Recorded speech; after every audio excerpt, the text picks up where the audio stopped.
yo 9h tegal na 15 minutes asalaamaaleykum mbokk yeeg xarit yu ñuy teewlu ñu ngi leen di nuyu bu baax tey am mbégte di leen dalal ci seen jotaay bi ngeen taamu di xew-xewu jamono ñuy am mbégte di ci ànd ak yéen altine ba aljuma bu heure bi jotee ci iRadio di la première radiovision du Sénégal jaajëfal bu baax a baax ñi ànd ak ñun.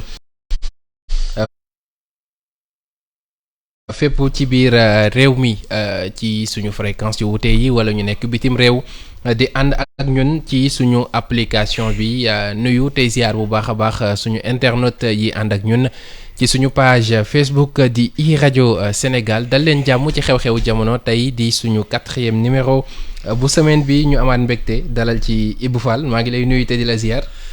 Mohamed maa ngi lay nuyu di nuyu say internautes ak téléspectateurs yeeg. auditeurs yi. waaw ci jàmm waaw bërki démb da nga fayeeku démb liggéey si yow sa xaalis dafa teel a jeex yow apprenti gabonais nga waaw. dama bëggoon toppandoo Boubacar. mais loolu day métti. xam nga moom dollar lay fayeeku man CFA. non yow waaw bokku leen kii waaye day gaaw a jeex. bokku leen kii. bokkuñu mu ngi noonu démb dañ nekkoon ci ay yitte liggéey bi rek moom moo taxoon. ñu bàyyi woon ko baaba mais xam nga du ma topp Boubacar parce que moom ba léegi gisagoo ko. ñëwagul. voilà mu ngi noonu. xëy na dafa nekk ci mbiru accord bi am diggante France ak Sénégal. jëm ci agent yi nga xamante ni ñu ngi ci wàllu diplomatie ak yooyu. mais ñoom ndeke soxna yi 500000 lañ doon am. waaw mais loolu yàggul ça fait est-ce que ça a duré 4 ans ou 5 cette mesure xëy nañ daal di dàmp. jabaru diplomate mais 500 000 francs par mois du dara quand même. en fait man j'aurais compris que ñu yokk ko ci indemnité wu ambassadeurs yi xam nga loolu jarul wax. mais c'est que dañuy boole nit ñi àddina parce que xëy bés ne sénégalais yi. am na ay jigéen yoo xam ne liggéeyuñu te seen salaire moo ëpp yenn fonctionnaires yi.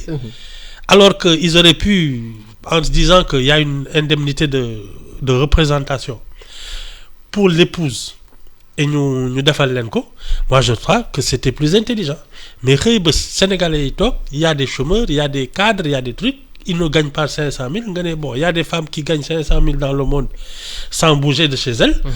ça loolu rek da ngay xojoñ moom.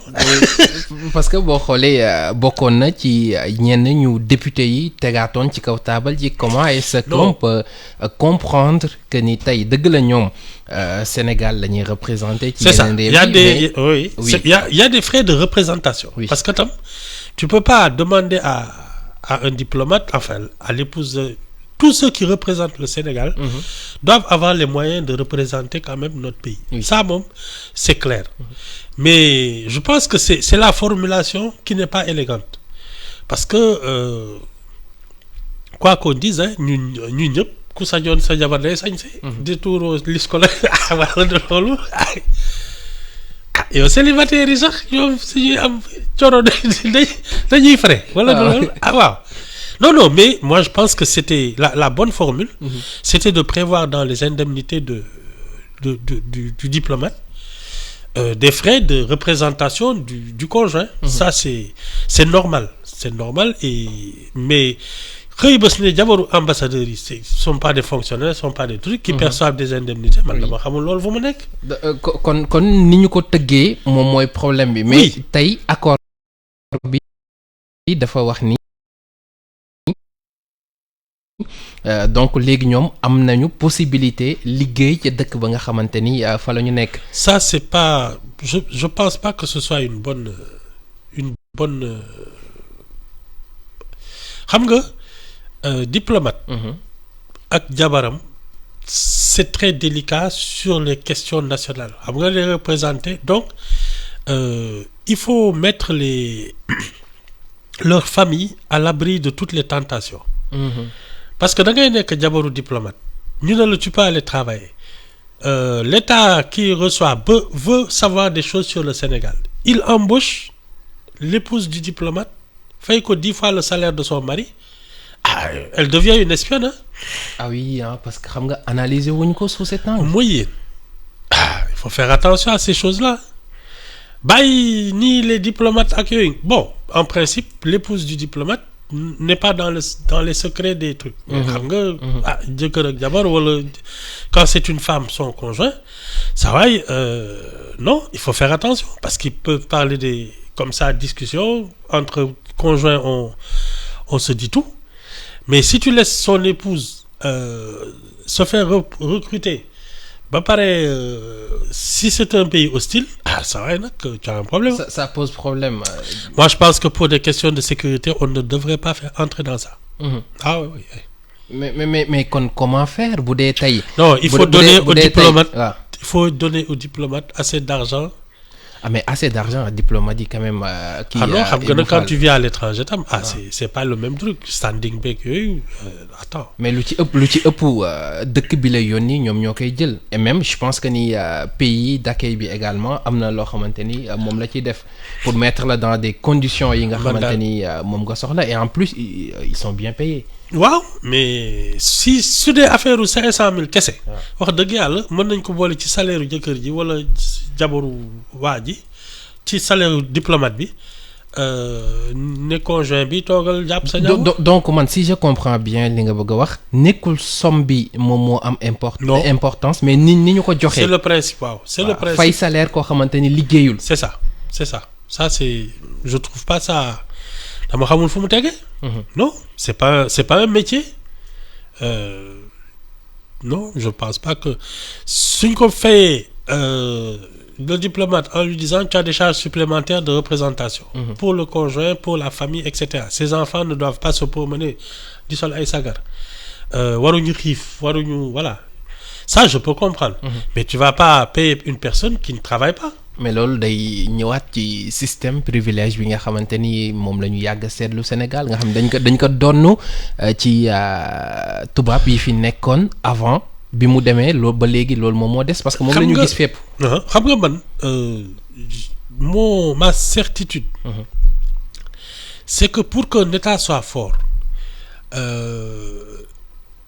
il faut que les fonctionnaires soient les mieux payés et les mieux garantis.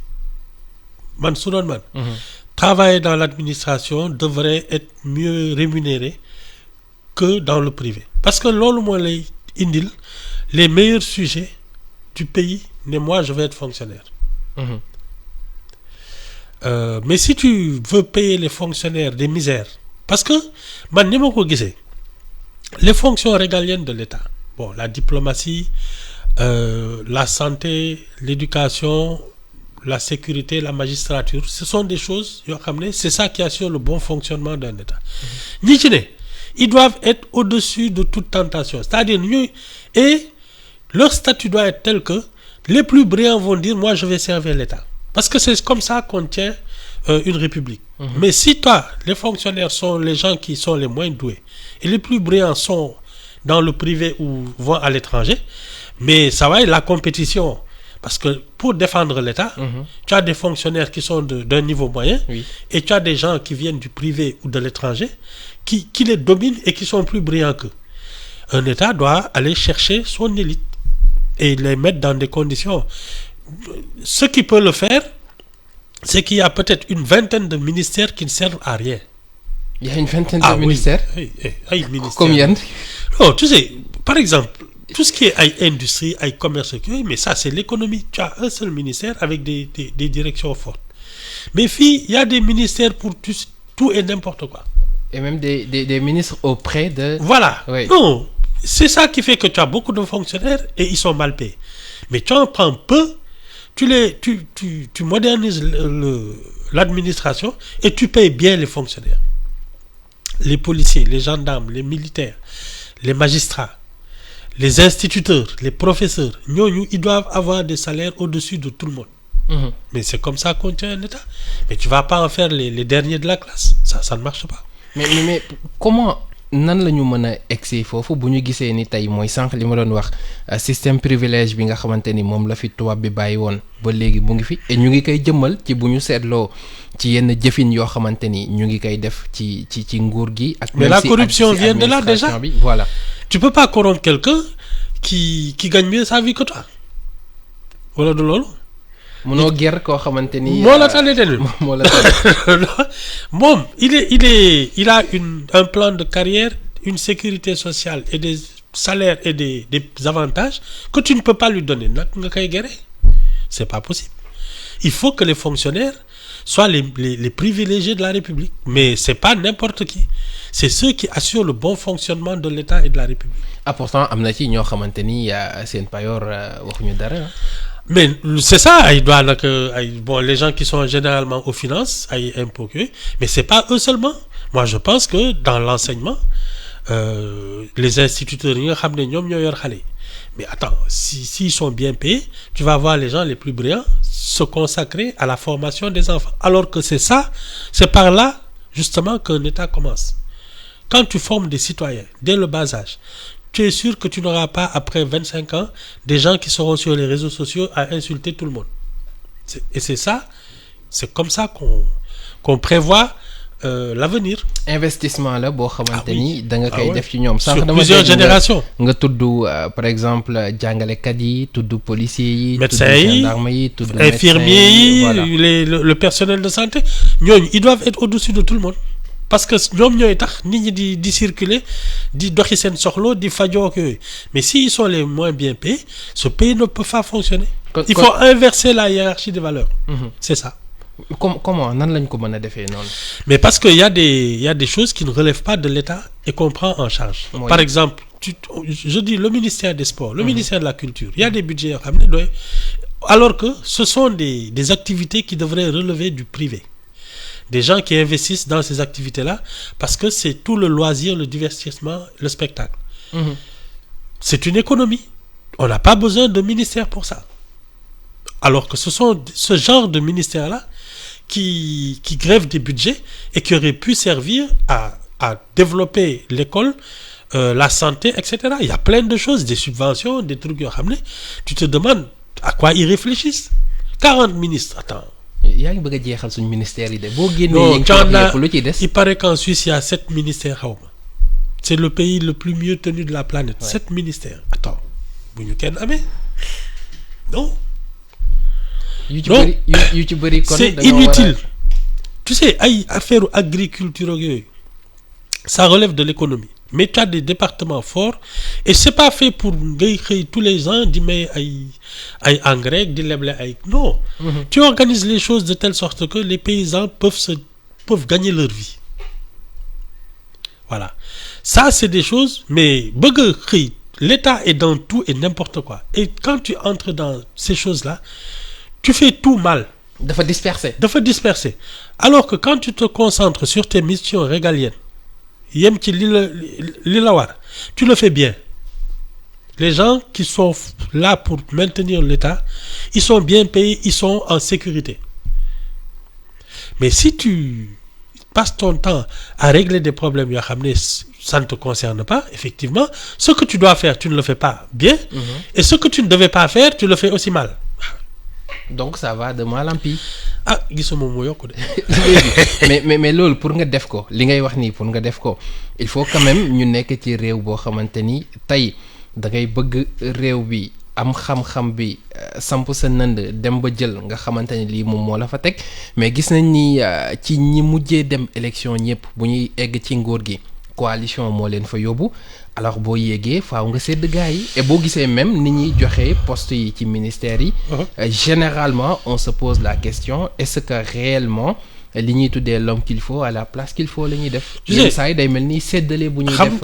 Oui mais ça revient à ce que je disais de ce que je dis depuis toujours c'est le tri qu'on doit faire pour accéder à la scène politique. N'importe qui ne peut pas faire de politique. Tu peux pas parce que tu ne sais rien faire te dire je vais entrer en politique. Ah mais c'est le moyen le plus rapide. Non, c'est le plus facile. Pour ñun ni ñu ko jàppee. C'est le plus facile. Or la politique c'est un exercice très difficile. C'est un art majeur. C'est une question d'élite. C'est une science. C'est une science pointue. Tu peux pas laisser des gens qui n'ont aucune compétence se dire je vais gagner ma vie en politique. Ça, c'est pas fait pour ça. mais tri boobu kan moo koy def tey. Mais bëri na fii ce sont ñoo les xamante ni règles. oui. Ce sont les règles. C'est ce sont le code, comment dire ça? Ce sont les conditions dans lesquelles tu peux créer un parti, tu peux être candidat à une élection qui vont faire le tri naturellement. Ah, quand c'est difficile, les incompétents et les paresseux, ils vont chercher ailleurs. mais kan moo koy def man c'est ça mon problème. Ah, ça c'est un référendum, c'est les magistrats. ak gars yi duñ ci ànd de. magistrat fii ku leen bàyyi seen bopp dindi exécutif bi ci seen loxo voilà dinañu régler nit ñi. mais kon xanaa séparation des pouvoirs. exactement c'est ça il faut une séparation des pouvoirs complètement. Ah oui. tey moom laa doon expliquer moom laa doon laaj léegi bëri na fi ñoo xamante ni seen salaire bi ñu njëkk a am ci seen dund ci politique bi la ñu ko jëlee. waaw donc mooy le moins dama wax sànq rapide nga ni ma facile. oui donc d'accord léegi tey bu ñu demee ba egg foofu noonu ak sànq ñu ngi ko doon wax tey boo xamee muy ci ministère yi et même présidence parce que question wu caisse noire bi boobu ba léegi résoudre guñ ko. tey boo demee ci député yi ak niñ leen di fayee ak seen liggéey nu muy demee ak yeneen tout ça pose problème. man daal fonds secret défense laa ci xam ak sécurité. da nga bëgg a supprimer caisse noire président bi. Il peut avoir parce que il peut avoir des fonds sociaux mais qui sont contrôlés et dont les dépenses sont justifiées. Mais quelqu'un qui dépense de l'argent sans le justifier, loolu tegul fenn. Quel que soit le truc, moi la défense, la sécurité, parce que ce sont des questions stratégiques. Tu peux pas dire, mais il faut que d'abord c'est les professionnels et les gens concernés par ça qui contrôlent ça. Il y a peut-être des membres du Parlement qui sont concernés par la défense qui peuvent vérifier ak eux, mais c'est vraiment un comité restreint. Mais que quelqu'un puisse distribuer de l'argent selon son bon vouloir, loolu tegul fenn, c'est de l'argent public. Caisse noire. Ah oui, c'est de l'argent public, tegul fenn. Qu'il y ait des fonds sociaux parce qu'il y a des trucs d'urgence. Il se passe des choses yoo xam ne effectivement il faut réagir vite, c'est fait pour ça, mais qu'il y ait un comité qui puisse dire effectivement ça et c'est d'intérêt public, des dépenses d'intérêt public. Mais munoo ma woo man parce que ma tête te revient jox ma ay 100 millions te binduñ ko fenn, ça ne rime à rien te ñun loolu dañ ko def une tradition. Ah oui parce que bokk na ci yenn saa yi sax loo xamante ni ñu ci bëri moom la ñuy ndamoo. rawatina ci moo xam muy président de la République. mais am na ñeneen ñoo xamante ça c'est ne am des nañ ko choses qu'il faut supprimer. Non li ñuy naan gëmal guux garab du neex. boo bëggee supprimer caisse noire. Il faut supprimer ça parce que si tu le supprimes à la présidence, même la gestion des fonds des deniers publics, tout le monde fera attention. Parce que dès qu'il y a un privilégié, les autres se disent pourquoi lui et pas moi. Oui. day jur xaaji ak seen. comme on le dit c'est ça. kan moo koy supprimer est-ce que gis nga koo xamante ni war na mën a. non mais tu sais caisse noire ak ni mu mel li ca nekk ci ay koppar ak liñ ci mën a def parce que si je ne me trompe am na ku mës a wax. ni lu ci bëri ci nu ñuy toogee ci nguur gi si dañ koy régler ñoom. xam nga lan mooy indi genre comportement yooyu. Patriotisme. jël sa réew teg ko au-dessus de tout loolu dong la c'est pas autre chose c'est du loo xam ne da nga koy jàng école day sax ci yow da ngay bëgg sa réew mu jaral la ko mais malheureusement ceux qui disent vouloir servir le pays se servent d'abord. Au lieu de servir. ñi nga xamante ils font semblant de servir le pays ils se servent daal au passage. Est-ce qu'on a eu dans le passé des hommes comme ça ñoo xamante ni xëy na peut-être.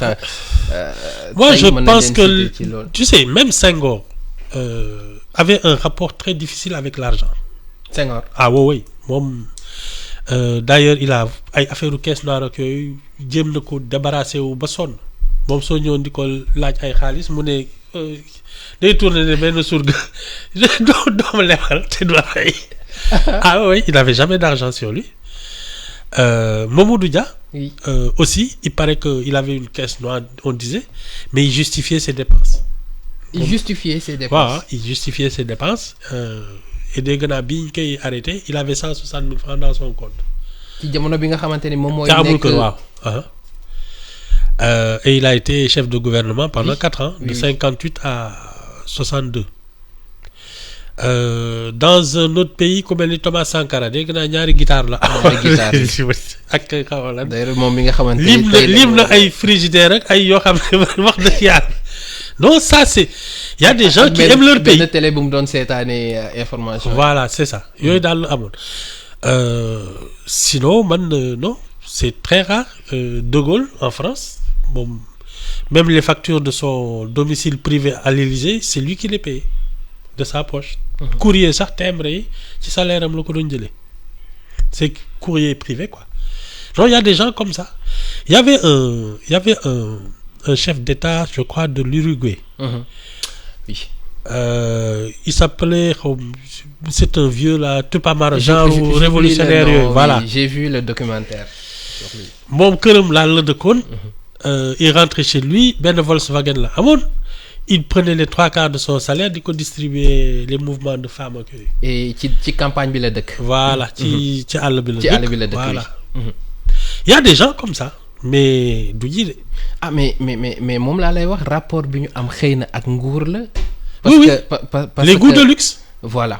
c'est le goût de luxe le luxe le prestige xam nga tam malheureusement nous surtout dans notre société dañ lay jaay ba nga jaayee ko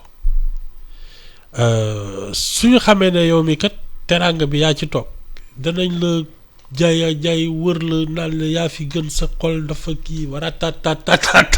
liggéeyu ndey bi la. voilà exactement wax la yoo xam ni da ngay jékki-jékki rek yebbeeku lu ñëw sa xel nga def lu ñëwul sa xel nga def parce que tellement les gens t'auront intoxiqué quoi c'est malheureux mais c'est comme ça. est-ce que loolu aussi mooy conséquence su fayitu éducation bi nga xamante ni à chaque fois yaa ngi koy wax.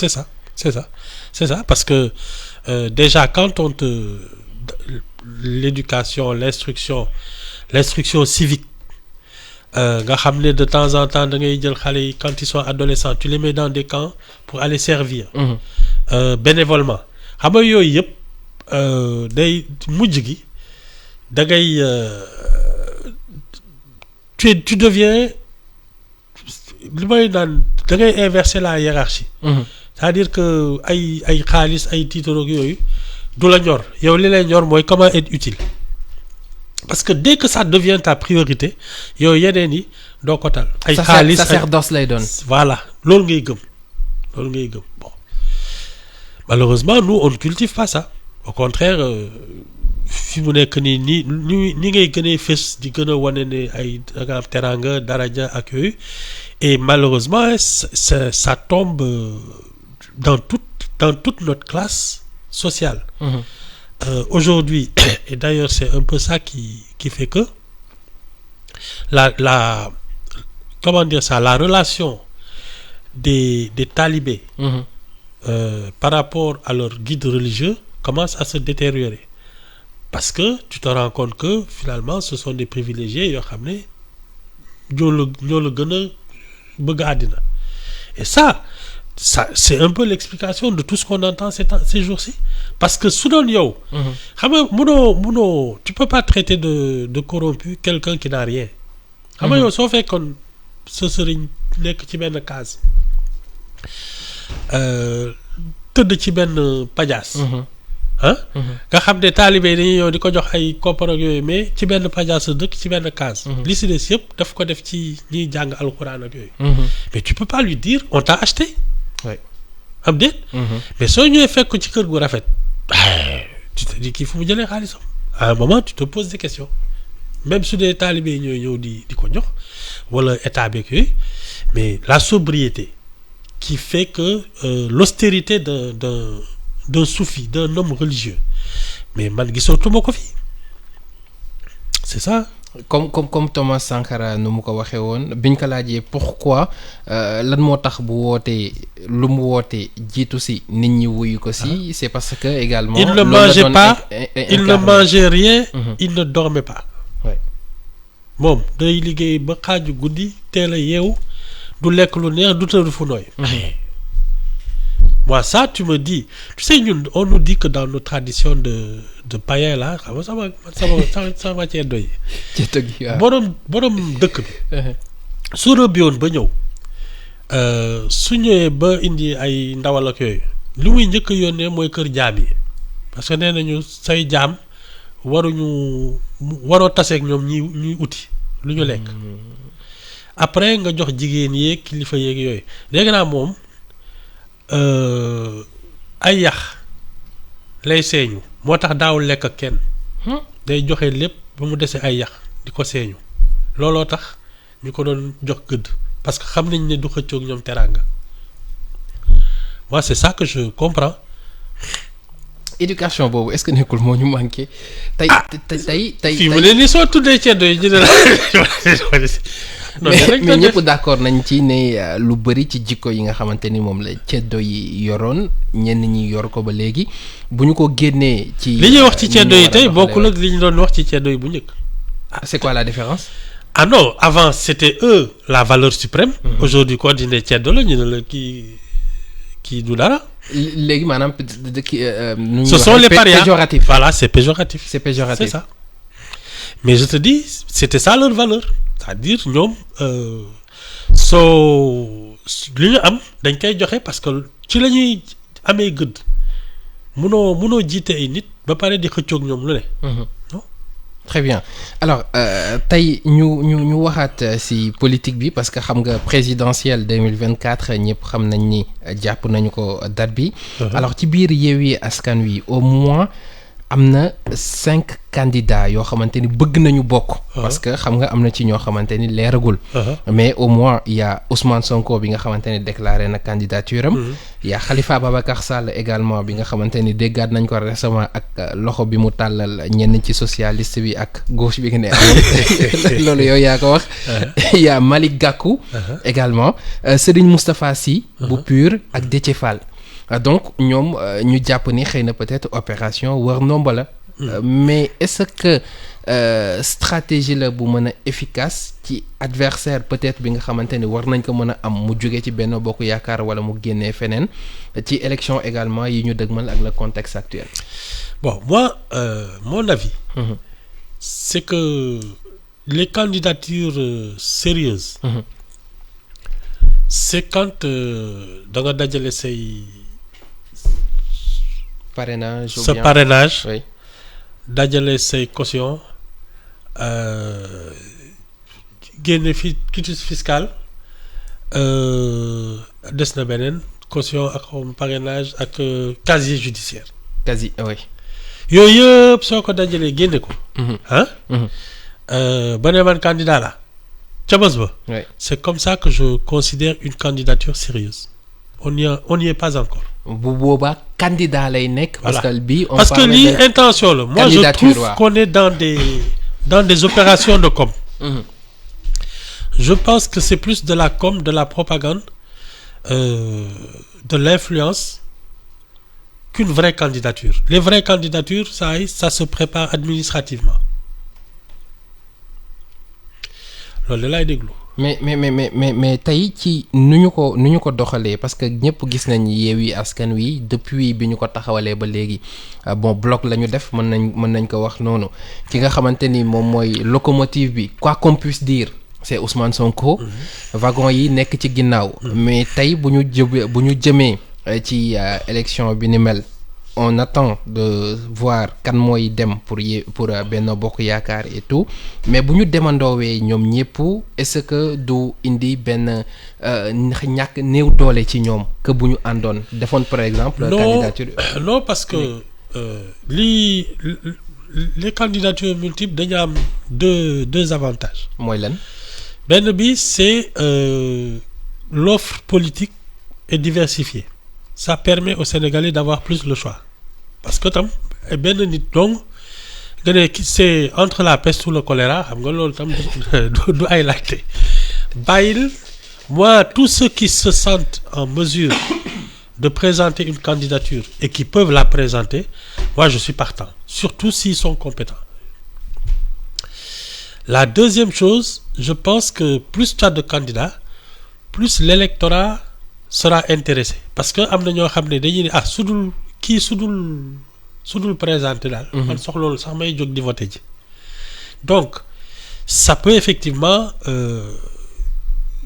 diminuer le taux d'abstention et ça c'est très important parce que taux d'abstention bi su rëyee du côté de l'opposition ça facilite la majorité du côté du pouvoir et vice-versa.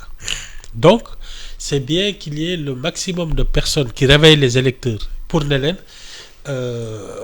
jóg leen dem voter ji. Et donc là ça amoindrit la majorité relative. Léegi nag au deuxième tour après ça c'est un autre problème. Parce que c'est ça la stratégie peut-être yóbbu ko ba deuxième tour comme ça bu ñu il est déjà au deuxième tour xam nga sauf miracle bon. Déjà ki amul majorité di. Oui. À l'Assemblée bu ñu gisee oui. Ah waaw. Il est déjà man li ma jaaxal. C'est que c'était le même scénario mais bon la majorité enfin. Son taux était plus important en 2017 48 foog naa % la defoon. Mais il était déjà au deuxième tour. Ce qui s'est passé entre-temps je pense que l'électorat de Wade lui a sauvé la vie. Et c'est peut-être là que quand Wade n'a pas présenté de candidat, les choses se sont compliquées. Bon, apparemment, il aurait soutenu Idrissa Seck si il s'était entendu. Mais su soutenir woon par exemple Madické Niang téye ko ci loxo ñuy wër Sénégal. Je pense qu'ils seraient tous allés au deuxième tour. Et dans ce cas soo moytuwul voilà. Dina compliqué pour. Parce que je pense que l'électorat de Wade s'est dispersé entre Macky Sall et Idrissa Seck. Parce que soo seetloo aux législatives. Les 48 Wade a fait 17% à peu près. Macky Sall avait fait 48%, Idrissa Seck 13%. Si tu divises en deux l'électorat de Wade, tu retrouves les 58% de Macky Sall et les 20% d'Idrissa Seck. Donc l'équation c'est Wallu. Il sera l'arbitre. Wallu s'il soutient un candidat sérieusement, je pense qu'il y aura un deuxième tour comme il s'est passé aux législatives. À soutien, mais pourquoi pas mu dem moom? Non, Wallu laa wax soutient un candidat, que Wallu est un candidat pour la présidentielle. waaw Wallu am candidat. Waaw c'est ça. D'accord. Un candidat sérieux quoi. Ça peut être bon ay waxi Karim Wade ak yooyu du ma ci wax parce que non actuellement ils ne sont pas en mesure de se présenter. Qui ils vont soutenir parce que s'ils n'ont pas un candidat crédible ils vont peut-être aller chercher un candidat. Ça peut être Macky Sall comme ça peut être Idrissa Seck. C'est la même famille. booy wax un candidat sérieux mooy koo xamante ni. Il est crédible mën na waaw il a une stature ak yooyu man si Wallu. Je dis il risque soit de choisir entre Macky Sall ou Idrissa Seck. muy retrouvaille bi nga xamante ni ñu ngi ko doon wax. Voilà. Ce qui est valable pour Yewwi Askan Wi est-ce que mën na valable pour coalition Benno Bokk Yaakaar. Non Benno Bokk Yaakaar ci man. C'est une machine électorale au service de Macky Sall. Dès qu'il partira elle va imploser. waaw parce que y a pas de raison ku ci nekk après tu fais ta carrière actuellement moom moo téye affaire bi et c'est lui le plus crédible mais le jour où il dira man demuma chacun va se dire pourquoi pas moi. Parce que gis nañ fan yee bi Alioune Sarr waxee après Moustapha Niasse génn tontu que ni ñoom amaguñu candidat pour le moment. C'est ça. Si Macky Sall n'y va pas parce que c'est peut-être pour Benno Bokk Yaakaar parce que c'est une configuration particulière. Il a réussi à distribuer les cartes autour de lui ba nga xam ne seen teraanga ci moom la wékku mais si lui il part le prochain candidat il n'est pas sûr que chacun ait la même place mooy comme les socialistes avec Aminata Mbengue Ndiaye.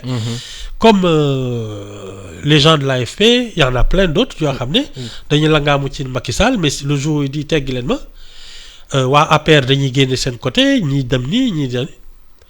Les gens du Parti socialiste peuvent retourner dans l'opposition ou aller chercher un candidat genre voilà. On ne sait pas. C'est-à-dire que d'un côté effectivement tu as une machine électorale qui est taillé à la mesure de Macky Sall. Si il se désiste, ça va redistribuer les cartes de ce côté-là. Et de l'autre côté, il y a encore des possibilités de... Donc on peut s'attendre si jamais Macky Sall demul ñu am yeneen coalition yu bees pour la présidentielle de 2024. Forcément. Il y a peut-être des gens qui sont dans l'opposition parce que c'est Macky Sall, mais qui peuvent s'entendre avec des gens de l'AFP ou du PS ou d'une autre... Il y en a. Ah oui, APR ak il y a des gens yoo xam ne xëy na Macky Sall la ñu joteel mais su keneen ñëwee ñu traversé comme ceux qui sont du côté de Benno Bokk Yaakaar su Macky Sall demul ñu dem fekk ñeneen ñoo xam ne ils sont par exemple ay waa wàllu ñoom Oumar Sarr et compagnie yooyu. su dara kii woon bu Macky Sall demul ba ñoo xam ne kat ñoom leur famille naturelle c'est peut-être ay Idrissa Seck ay wàlloo ak yooyu ils peuvent discuter. Donc, d'un côté, Benno Bokk Yaakaar, si Macky Sall, parce qu'actuellement c'est le ciment de Benno Bokk Yaakaar, s'il disparaît, ça redistribue l'échiquier. Du côté de Yewwi, man, je pense que la seule vraie équation, c'est l'avenir de Sonko. Parce que moom mooy nëbb ñëpp jant bi. Oui. Est-ce qu'il ira aux élections? Est-ce qu'il n'ira pas? Tant que c'est pas clair, les gens ne pourront pas se positionner. dafa mel ni dañ xaw a bokk situation Yewwi et Benno. benn la parce qu'il y a une figure emblématique et le reste attend que la figure disparaisse pour se positionner d'un côté ou de l'autre.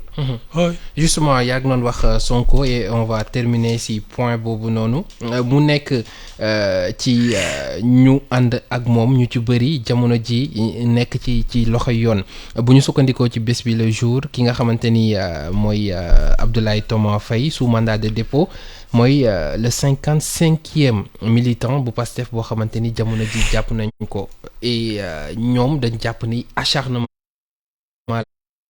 la d'ailleurs j'espère que gis nga lettre bi ñu bindoon fan yi ci société civile ak droit de l'homme et tout mais comment est-ce qu'on peut analyser cela est-ce que ci yi jot a weesu ci nguur yi fi jotoon passe également nii la meloon wala oui être opposant au Sénégal a toujours été très risqué. Cheikh Anta Diop il a fait de la prison Mamadou Dia Abdoulaye Wade Idrissa Seck kii non être opposant au Sénégal moom c'est un métier à risque wóorul de. Non et puis tu sais ça dépend aussi de la manière de t'opposer. La manière. Waaw. Parce que si tu as rien à te reprocher quel que soit après nag bon tu sais ça dépend aussi de ton envergure. Xam nga man tey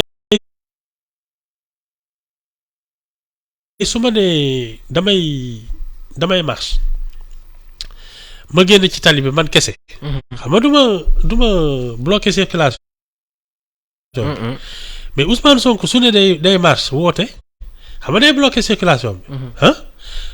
Voilà ça dépend aussi de ton poids.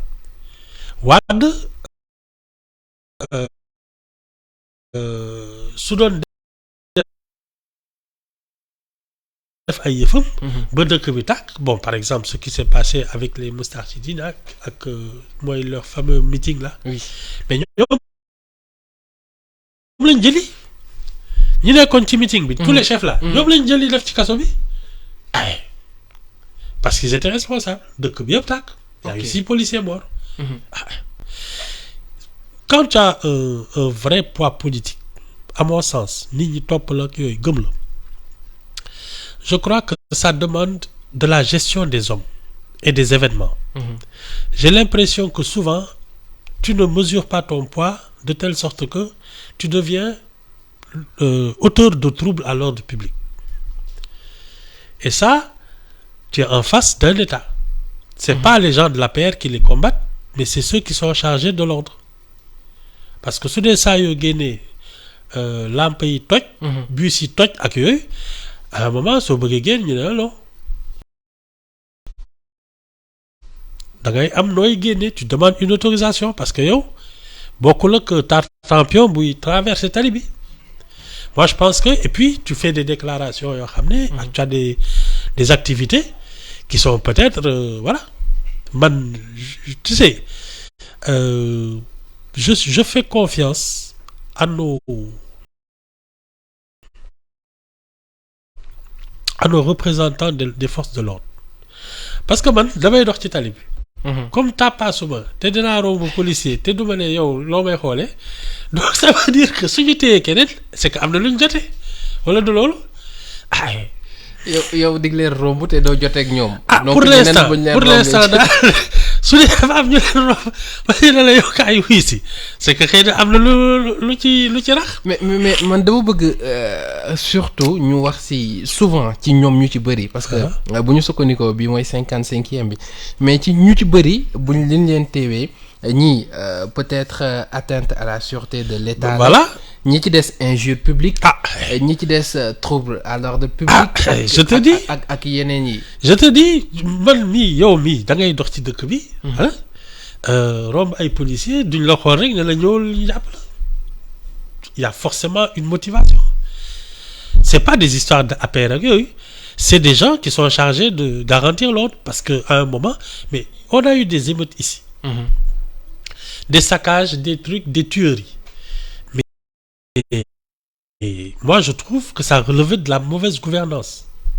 Parce que dans un état normal, ces choses-là ne se passent pas. Dans un état bien tenu. Si il faut en arriver là, ça va être les forces de l'ordre font leur travail. Man, je suis pas du ma fi nekk di. kon da nga jàpp ne ñoom dañuy def amalgame si l'état bi nga xamante ne mooy garant wu sécurité des hommes et de leurs biens, ordre public. C'est ça. ak Benno Bokk Yaakaar nga xamante ne Macky Sall moom moo ko jiite. nekk ci politique bi. Voilà c'est pas la même chose. C'est pas la même chose et j'espère que Benno Bokk Yaakaar bés bu ñu fi defee ay dégâts on leur dira la même chose. Bon mais ñoom loolu la ñuy jooytu surtout. bon kumba am ndey ak kumba amul ndey. loolu nag moom c'est vieux comme le monde hein. C'est vieux comme le monde nit yi bon malheureusement tout le monde ne yëfu nit la tout n'est pas parfait. Mais je trouve que parce que waa Benno Bokk Yaakaar. même su ñuy defee ay dégâts ñoom li leen arrangé mooy que les choses marchent normalement. Parce que c'est une nguur la ils tiennent à leur confort à leur tranquillité ak yooyu donc même si ils le font c'est pas intentionnellement dañu doyadi xam nga c'est ça damay meeting ak yooyu fekk tu as même pas besoin de meeting. Macky Sall qui va à Thiès pour un conseil des ministres fait dëkk bi del xam nga il pouvait s'en passer mais il trouve que ñoom c'est normal. xam nga mais c'est pas dans l'intention de dire man damay taal dëkk bi c'est différent l'état d'esprit aussi il n'est pas le même. Ibou Fall xew-xew jamono moom la ñu ci àndaloon jaajëfal ko bu baax a baax fii la ñuy yamandi ci suñu 4e numéro ci semaine bi di dernier ak moom jox la rendez-vous ak semaine prochaine. naa balaa boobu gabonais bi dina jóge livre bi. yaakaar wala xaalisam jeex. waaw nañ espérer toog di xaar rek ba xam. ñu xaral ko laaj. mu ngi noonu jaajëfal ko bu baax a baax c'est toujours un plaisir di ànd ak moom ci jotaay bi jaajëfal leen yéen itam mbokk yi ci déglu bi. Fatima Kandiaye moo féete woon ci xarale gi Mohamed Kandji la woon ci kàddu gi bu leen toxal seen déglu léegi jukkib xibaar yi ci iRadio xibaar yi wéy ni tamit si www.imedia.sn merci à tous et